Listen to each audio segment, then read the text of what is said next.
Ekaitz atxilotze arriskuan. Ekaitz atxilotze arriskuan. Ekaitz atxilotze arriskuan. Ekaitz atxilotze arriskuan. Ekaitz atxilotze arriskuan.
Abenduaren 26tik 31 itxialdia.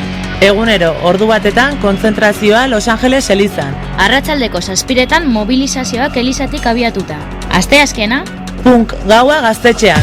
ostegunean, Bertso saioa Jimmy Jazz aretoan. ostiralean, Hip hop gaua gaztetxean. larunbata 31 7etan Los Angeles elizatik Manifestazio erraldoia.